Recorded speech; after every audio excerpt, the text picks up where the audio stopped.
shift, work, disorder. Is it killing you?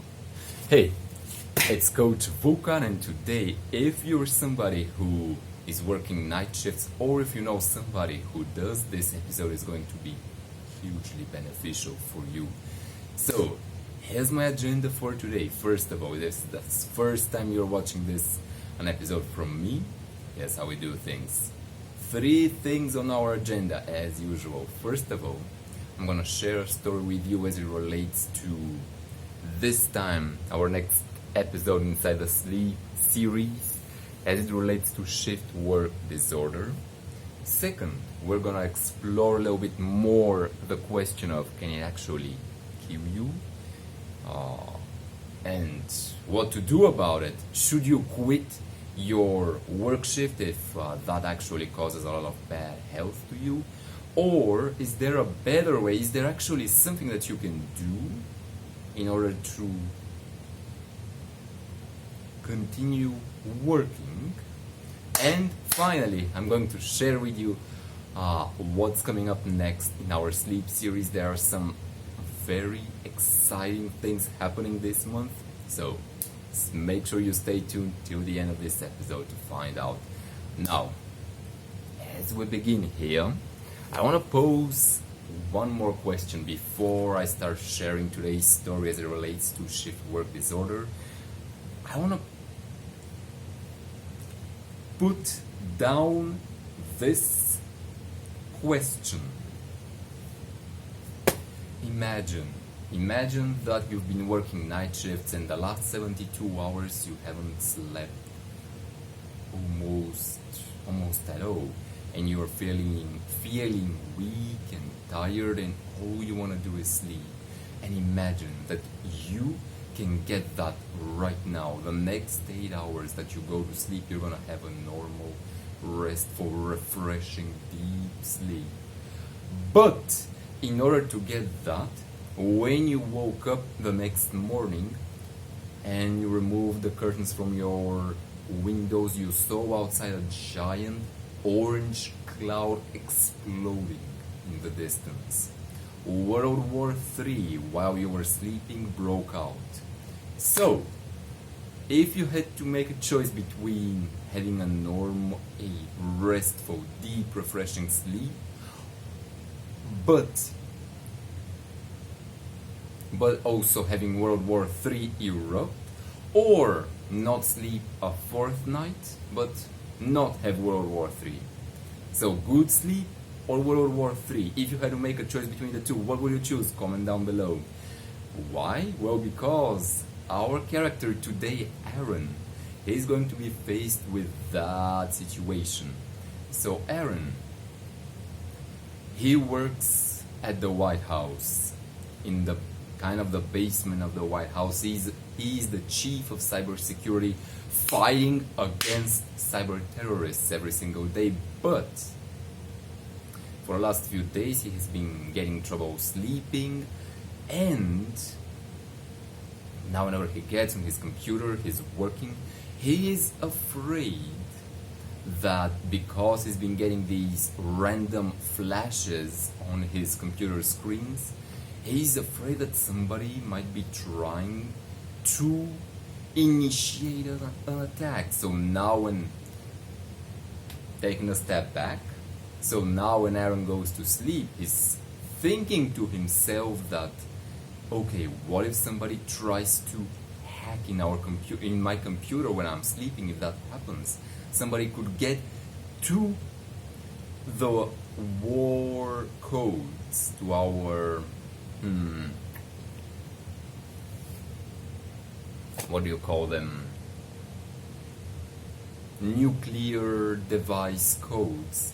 Somebody could hack them and initiate a World War III while it's not working. So to mitigate that, what Aaron decided was, hey, to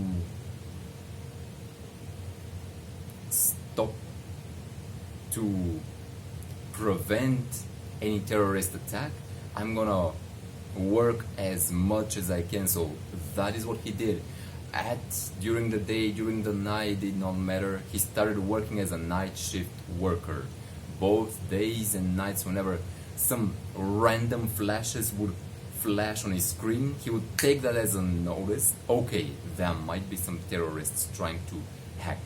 Let me spend a few more hours here. So now Aaron has been working at his computer for the last 36 hours. He's exhausted and he just fell asleep. And in that moment, that is when Oasis, the bringer of bad sleep and misery and despair, entered into Aaron's office as Aaron was laying on his desk with all 12 of his computer screens still flashing with lots of numbers and texts on them. Oasis wearing all black with her dark blue hair and her long dark blue nails. She entered Aaron's office. She went to him without him seeing her because he was snoozing, and she smiled. As she smiled, you could see her sharp teeth.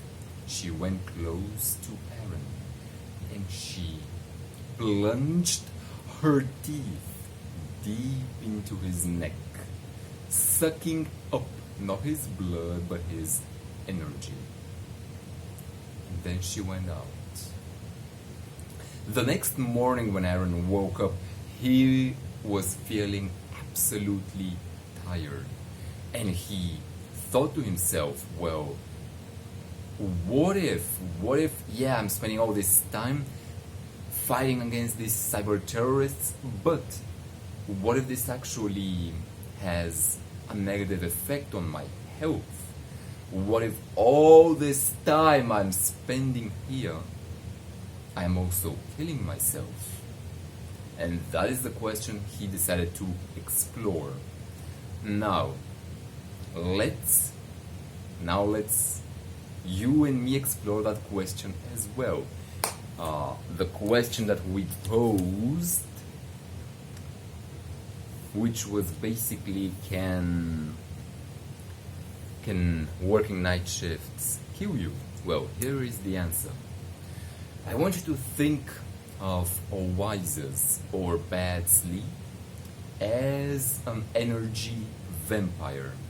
When you don't sleep, she plunges her teeth into your neck and it sucks your energy dry. But that's not something new, right? That's something you know about. But there is something that most people don't know about, and it's this. The tips of Oasis's teeth are laid with poison. Every time you don't sleep, poison chemicals enter inside your brain, and they have three effects. First of all, bad sleep kills brains. Bad sleep kills brain cells. Second, bad sleep causes massive brain damage when you haven't slept many nights in a row or chronically. And third, this poison also acts to increase your risk of developing brain diseases like dementia and suffering an early death. So, to bring things back to the question, can insomnia and sleep deprivation and work shift disorder cause you to die? Well, the answer is unfortunately yes. Now the second question becomes, what do we do about it? Do you need to stop working? Do you end your work? Well, you could, and that would definitely solve the problem, but there is a better way that I want to share with you. And before I do, let me turn up the lights again.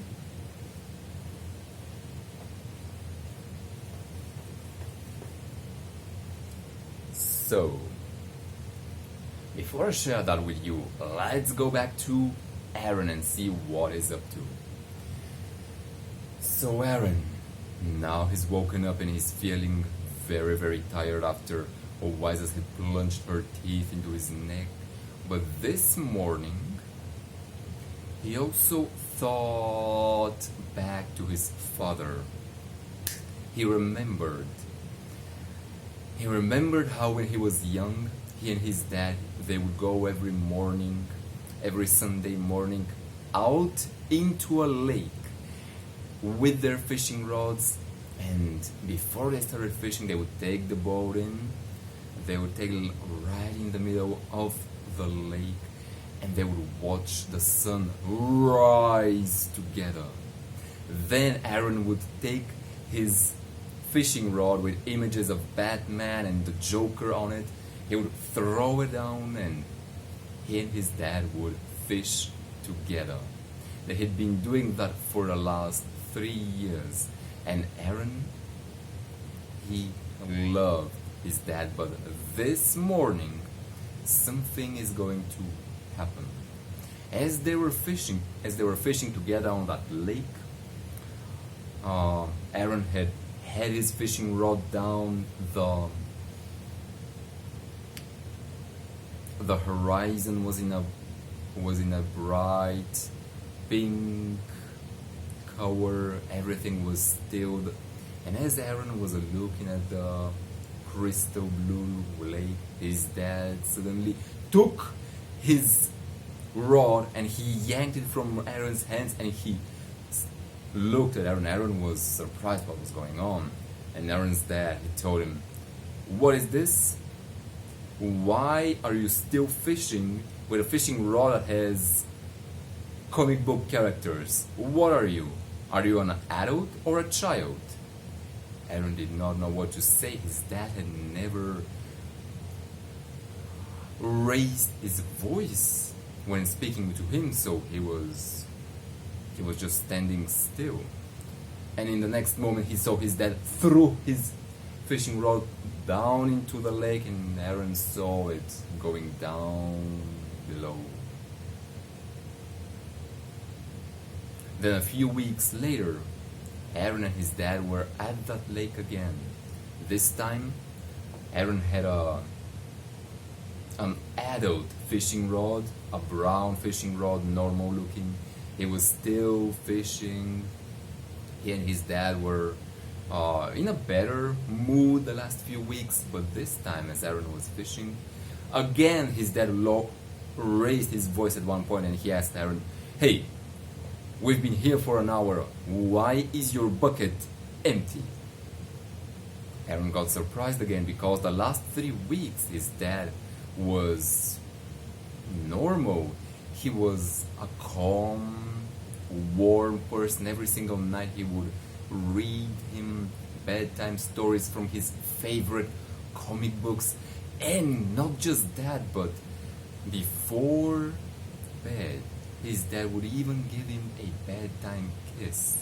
His dad was the warmest person, and now he was raising his voice. He did not know what was going on, so Aaron told him, I'm very sorry."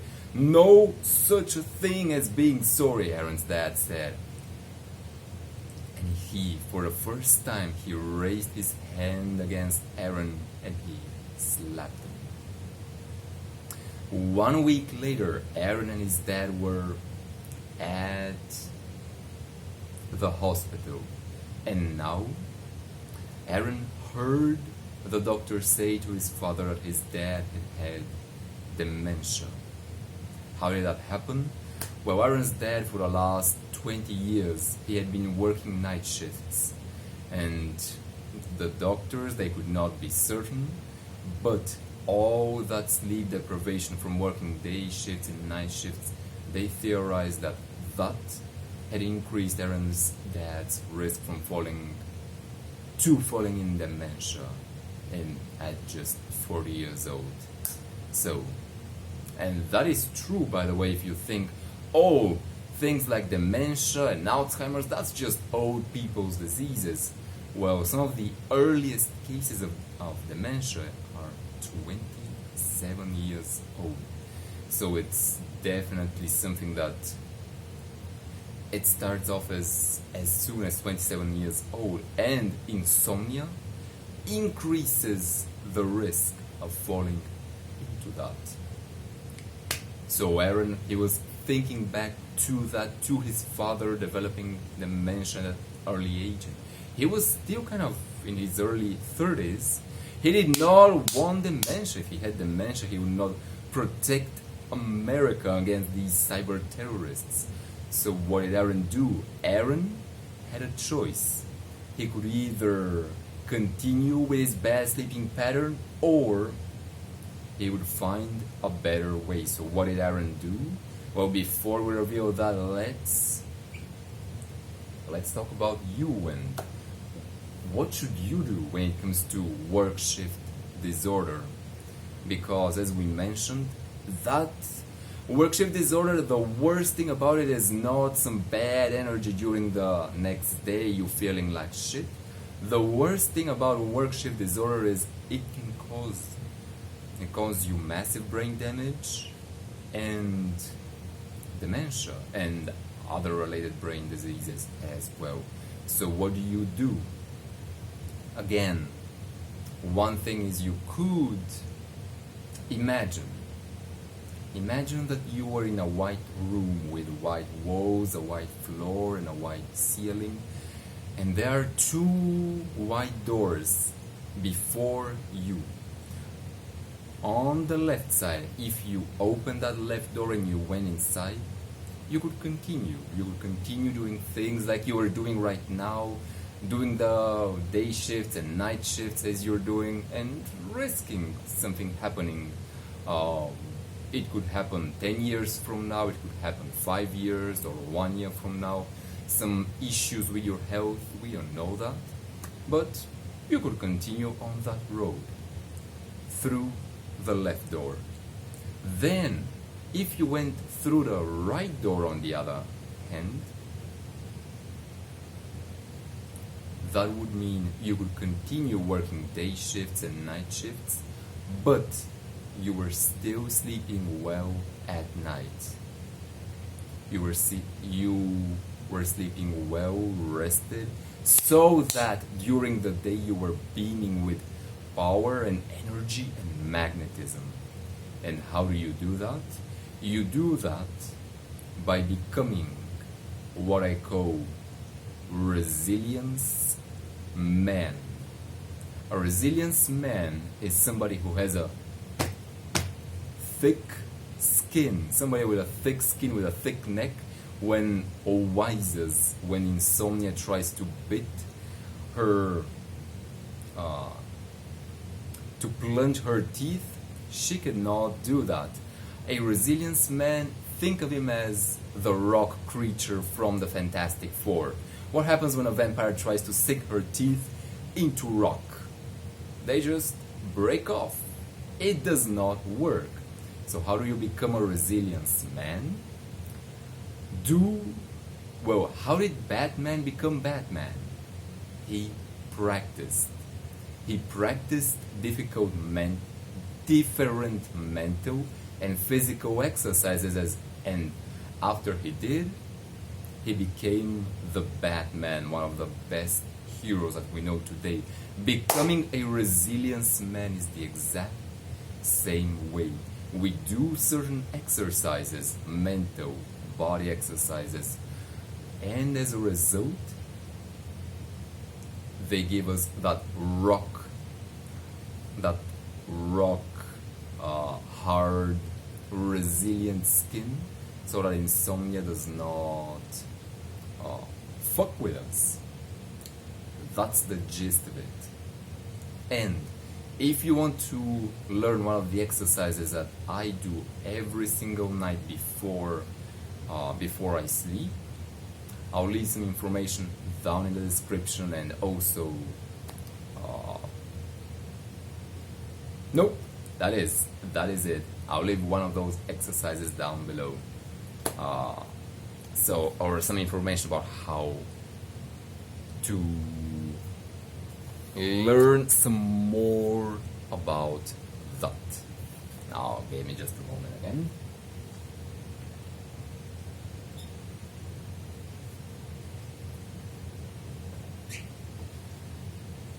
So,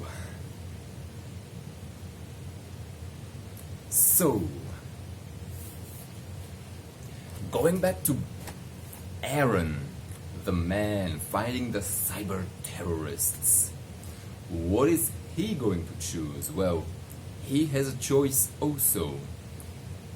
Going through the left door, he can totally continue just working during the day and at night, overworking himself, or he would go through the right door and try something else.